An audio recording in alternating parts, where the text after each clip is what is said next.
سومی شہزادی، مجھے یقین تھا کہ آپ ہماری مدد کے لیے ضرور آئیں گے۔ گلہری بولی۔ گینڈا اپنے بچوں کو لے کر ایک درخت کے نیچے کھڑا تھا۔ پانی ان کے کندھوں کو چھو رہا تھا۔ چڑیا اور کوئل اپنے بچوں کے ساتھ درخت پر کانپ رہی تھی۔ زبیر اپنے ڈر سے سہمے بچوں کو بہلا رہا تھا۔ کوا اپنے گھر کی تباہی پر زاروں قطار رو رہا تھا۔ اس کا بچہ اس طوفانی بارش میں گم ہو گیا تھا۔ سومی نے اسے تسلی دی۔ لالی اور ہاتھی نے سب پرندوں اور جانوروں کو باری باری کشتی میں بٹھانا شروع کیا۔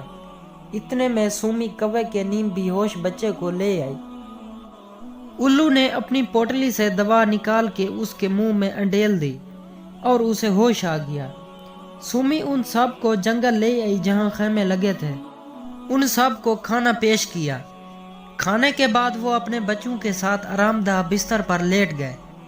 ہم نے بہت مشکل سے اپنے گھر بنائے تھے، اب دوبارہ سے ہمیں محنت کرنی ہوگی، چڑیا یہ کہہ کر رونے لگی۔ تم پریشان نہ ہو پیاری چڑیا، ہم سب تمہارا گھر بنانے میں تمہاری مدد کریں گے۔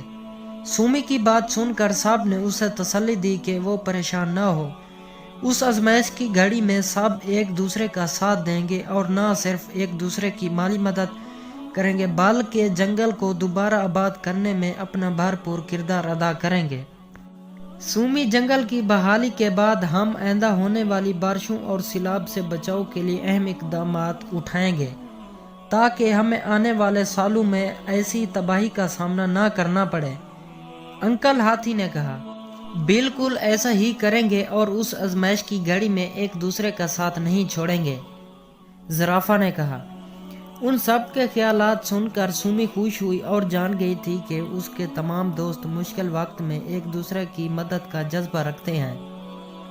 ہر مشکل گھڑی میں ایک دوسرے کا ساتھ دینا چاہیے کیونکہ اس بات سے اللہ بہت خوش ہوتے ہیں۔